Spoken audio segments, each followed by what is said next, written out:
Ms. Ronick? Thank you, Your Honor. We're present in the matter of State of Ohio versus Shaquila Brady, case number 23CR000840. The defendant is present in court with defense counsel Nicole Novotny. We are here for purposes of a final hearing on a probation violation. On June 13, 2025, the state filed a motion to terminate the defendant's community control sanctions based on violations of Rule Number 3 and Rule Number 8.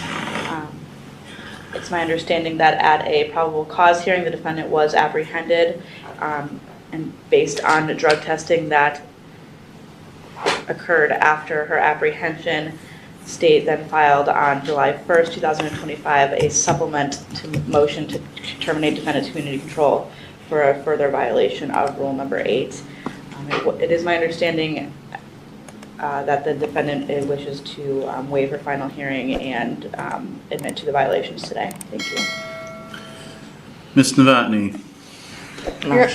Your Honor, that was my understanding before coming in here today. However, before you entered into the courtroom, my client is now saying that she would like to fire the public defender's office at this time. I believe she can have more of a say on her thoughts and feelings now, but... I'll hear from her.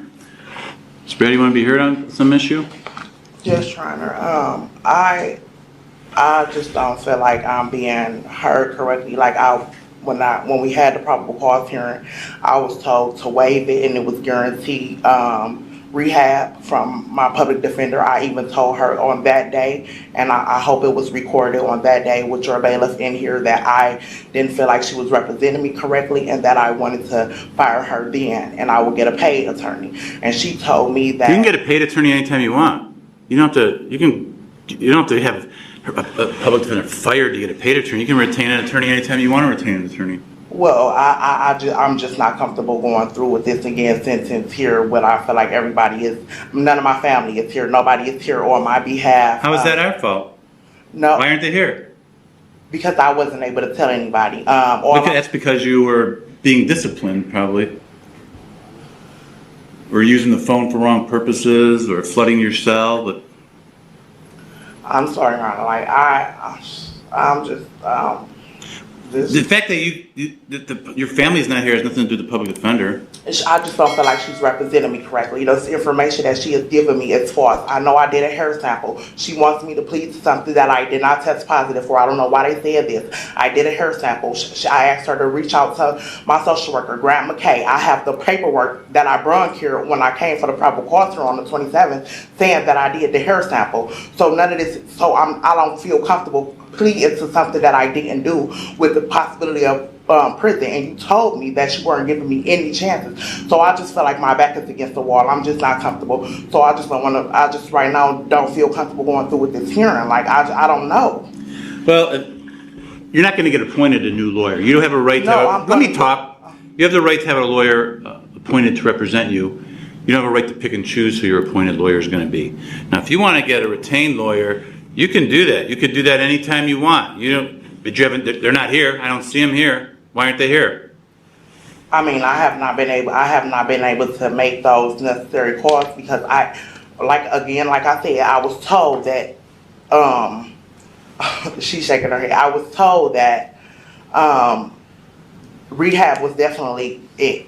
You get what I'm saying? Like and then now it's like she's saying she never told me this at the probable cause hearing. Lake Geauga prison, and so I'm asking what probation is recommending, which I kind of understand. I mean, but I don't feel like that's needed for me because I have a problem and I do want to get it treated. It's not like I was just going against what you were telling me to do. I was doing everything. I got the sponsor. I was doing the 3 meetings a week. I just couldn't get out here. I don't drive. Well, since you've been here, you've been disciplined. Let me see, 1, 2, 3, 4, 5 times in the jail since the probable cause hearing. So things could change based on your conduct, you know. I can't redeem myself here just because what I did my previous time here. So I can't. I'm not talking about that. I'm talking about since July 4th this year. You were in court for that probable cause hearing on July 1st, and that's when you're saying that these representations were made to you. Since then, you had an incident with the lockdown, with some incident with a Dana Vance on July 4th. There was an incident on July 6th. On July 10th, there was a physical altercation. Is she being charged separately for that and another criminally for that? You said I'm here? You're in court. You've been convicted of felonies on the outside. I mean, something you did that brought you This is here. the first time I've ever been convicted of a felony, Your Honor. I mean, and not saying that make it any more okay. Because, I mean, how do I get to 33 and then catch felonies like this when I'm supposed to be having my life on track at that point? So that is fault of mine. But I'm really not this person. But in this situation, it's like fight or flight. And I can't redeem myself just because how angry I was or how messed up I was when I came in back in November. So now it's like everybody in here hates me. You see how you talk, everybody's short tempered with me. And I get it, but so they pressed my buttons. I mean, the staff just had to kind of like save me the other day because she said like 9 officers wanted to come jump on me because they felt like I could fight. It's not right. It's really not right. And I did call my attorney on that phone call, but he wasn't going to press 0 to accept my call. So I had to call my cousin who was at court for my kids, and she clicked over and called Grant McKay, my attorney. So I did speak with my attorney. If you want a couple weeks to try to obtain a lawyer, I will we're going to reschedule it. We're going to go forward on that day with that lawyer, so make sure whoever you retain knows they're going forward on this day when we schedule it. We're not going to continue it again. I'm going to just go for it now. I can't do this. I'm sorry? They're not about to let me just be getting on the phone. I'm on discipline. So it's just prolonging it. Let's just go forward today. You want to go forward today? Yes. Well, what do you want to do? Do you want to have a hearing? Let me explain to you what you're charged with here. Are we on record? Sorry? I'm sorry, are we on record? Yeah, everything we said is on record from the moment I walked out here.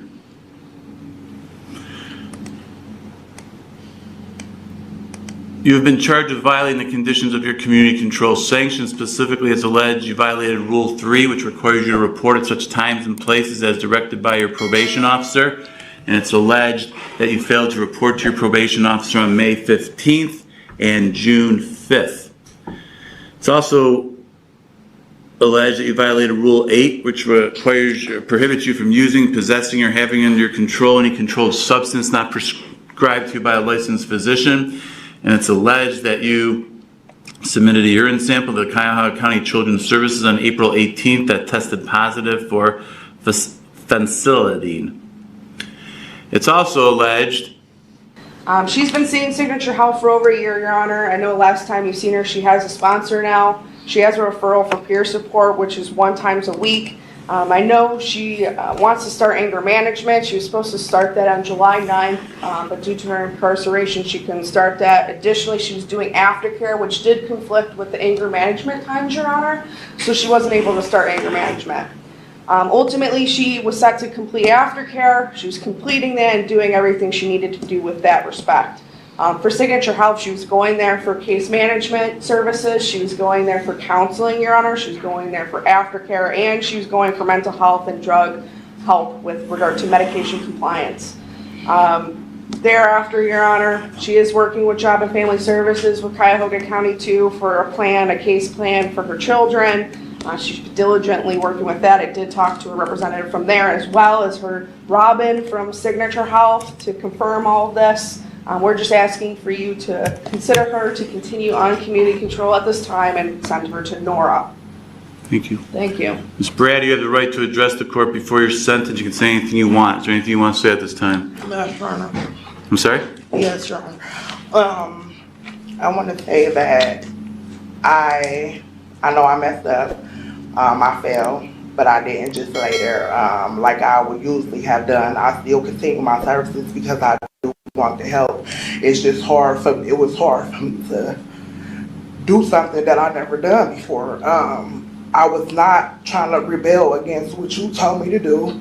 It was just hard for me to get out here because I don't drive, and I had got my foot ran over by my kid's father. He was in jail. The boys were placed with me. And it was just hard for me to get out here the 2 times that I couldn't make it. But I would never, if you trust me this one more time, I would never not come and see her. I don't care what I gotta do. Learn the bus route. I would never not I would do everything I gotta do at Norris, but I do got a lot on the line. Like, this is my livelihood. I got a whole house. My lease is about to be up. I was doing programming for that. And I had to do other programming to extend the lease. And that my lease is up is August 31st. And it's a year lease. And you know, the judge, he rescheduled my court date from July 14th for my kids to August 18th to see because he wanted to see me. And I really want my kids. And I asked for peer support through Signature Health because I do want to know better people. Like, I went home to the same situation, like just the same people, didn't want to be alone. And I fell victim. And I mean, I'm grown, so I should know better. Thank you. Ms. Schrock, the State of Ohio. Thank you, Your Honor. The state is going to ask the court to adopt the probation department's recommendation for to terminate community control sanctions and impose a prison sentence. Thank you. This court reviewed the original pre-sentence report investigation and considered the facts and circumstances of the underlying offense, the nature of that offense, considered the defendant's history on probation, the nature of the violations, and everything that's been said here today by Ms. Novotny, the defendant herself, and the recommendations. All this is considered in the purposes and principles of felony sentencing set forth in 29-2911.